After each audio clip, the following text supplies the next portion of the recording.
विमान दुर्घटना स्थळाच्या इमारतीचा एक नवा व्हिडिओ समोर आलाय। अहमदाबादमध्ये काल एअर इंडियाचं विमान कोसळलं। 262 जणांचा यामध्ये मृत्यू झालेला आहे। या दुर्घटना स्थळाच्या इमारतीचा एक नवा व्हिडिओ यामध्ये समोर आलेला आहे।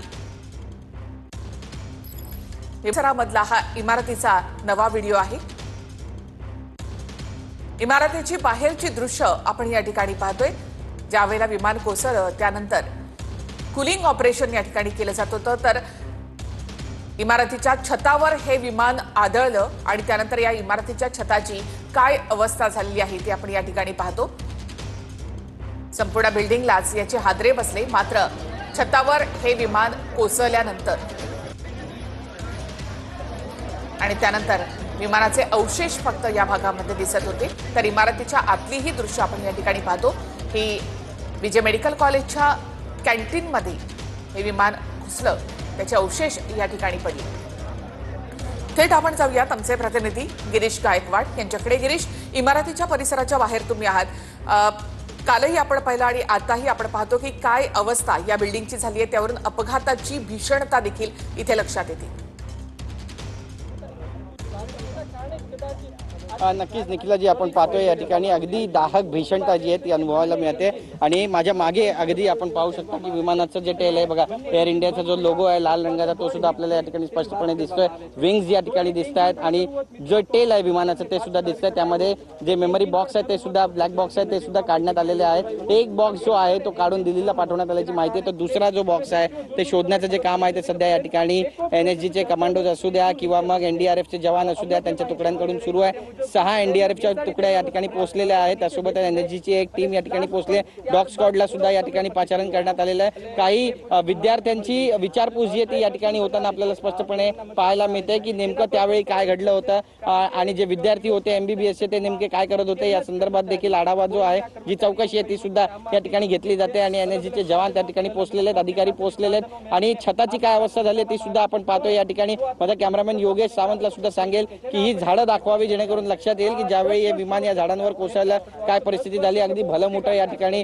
40-50 फुटाचं झाड होतं, मात्र आता 30-40 फुटाचं झाड राहिलेलं आहे। बाकी वरचे 10-15 फुटाचं जे झाड आहे ते सुद्धा पूर्णपणे पडलेलं आहे, खाली कोसळलेलं आहे। झाडाच्या फांद्या मोठमोठ्या ज्या झाडा होत्या त्या फांद्या सुद्धा या ठिकाणी पडलेल्या आहेत। बरीचशी झाडं आहेत ज्यांना या ठिकाणी फटका बसलेला आहे। तर एक वॉच टॉवर सुद्धा या ठिकाणी होतं, एक चिमणी या ठिकाणी होती लोखंडाची, ही चिमणी सुद्धा वाकलेली आहे आणि तिचा जो एक भाग आहे तो सुद्धा या घराच्या अगदी दुसऱ्या बाजूला पडलेला आहे। NSGची पथक या ठिकाणी आता काय कोणती चौकशी करतायत, कोणाची चौकशी करतायत? नक्कीच या ठिकाणी MBBSचे जे विद्यार्थी आहेत ते आपल्याला पाहायला मिळतात आणि त्यांच्याकडून माहिती घेतली जाते की जे मेसमध्ये विद्यार्थी होते त्यांनी काय काय पाहिलं आणि ज्यावेळी ही घटना घडली त्यावेळी कुठून धूर निघाला, कुठल्या कशा स्वरूपाचा आवाज आला आणि कुठल्या रस्त्याने हे सगळे पळाले होते आणि ज्यावेळी ही घटना घडली त्यावेळी किती यात्री होते याची सुद्धा माहिती या विद्यार्थ्यांकडून घेतली जाते। कारण हे MBBSचे जे विद्यार्थी आहेत ते या ठिकाणी जेवणासाठी आले होते अशी माहिती होते। बरेचसे MBBSचे विद्यार्थी त्यांचा जीव सुद्धा यामधून वाचलेला आहे आणि हा एक चमत्कारच म्हणावा लागेल, कारण अगदी मोठा स्फोट या ठिकाणी झाला आणि या स्फोटाची जी दाहकता आहे ती या MBBSच्या विद्यार्थ्यांनी सुद्धा अनुभवलेली आहे। भीतीचं वातावरण त्यांच्यामध्ये आहे, मात्र तरी देखील आपण पाहतोय की जे कमांडोज या ठिकाणी पोहोचलेले त्यांना ही सगळी इत्थंभूत माहिती देताना हे MBBSचे जे विद्यार्थी आहेत ते पाहायला मिळतात। या संपूर्ण परिसरामध्ये आपण पाहतोय की बॅरिकेडिंग करण्यात आलेली आहे आणि बॅरिकेडिंग करून या ठिकाणी जे अवशेष आहेत ते सुद्धा शोधण्याचं काम सुरू आहे। काही पेट्या ज्या आहेत त्या सुद्धा या ठिकाणी भेटलेल्या बघा, एक पेटी या ठिकाणी आपल्याला दिसते अधिकाऱ्यांकडे आणि या पेटीमध्ये काही वस्तू ज्या आहेत त्या सुद्धा आता सोबत घेतल्याची माहिती मिळते बघा। एक पेटी, जड अशी एक पेटी या ठिकाणी लोखंडाची आपण पाहतोय की जे कमांडोज आहेत त्यांनी आपल्या सोबत घेतलेली आहे। फॉरेन्सिकचे जे जवान आहेत ते सुद्धा आपल्याला या ठिकाणी दिसत आहेत बघा।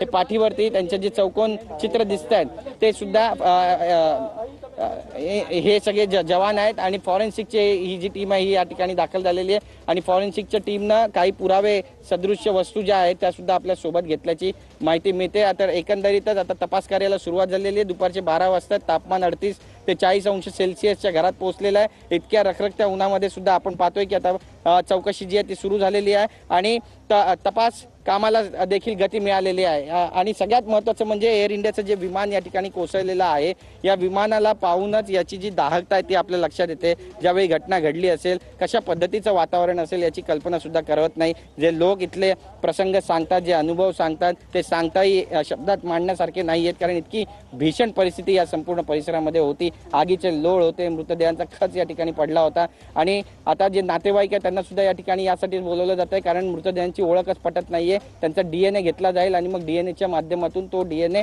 मृतांशी जुळवला जाईल आणि मग कोणता मृतदेह कुणाचा आहे हे ठरवलं जाईल आणि त्यानंतर ते मृतदेह नातेवाईकांच्या स्वाधीन केले जातील. अक्षरशः दुःखांचा डोंगर या सगळ्या नातेवाईकांच्या मनावर कोसळलेला आहे आणि त्यामुळे यातून सावरण्याचं एक फार मोठं आव्हान जे आहे ते सुद्धा यांच्या समोर आहे. मी माझा कॅमेरामॅन योगेश सामंतला सांगेल की विमान दाखवा. बघा, ज्यावेळी हे विमान आलं होतं त्यावेळी हे विमान इतक्या उंचीवर असतं, निखिला, इतक्या उंचीवर हे विमान असतं. मात्र काल जेव्हा हे विमान कोसळलं तेव्हा अगदी 60 ते 70 फूट उंचीवरती हे पोहोचलं होतं आणि यानंतर अगदी 30 फूट उंचीवर जाऊन हे विमान कोसळलं.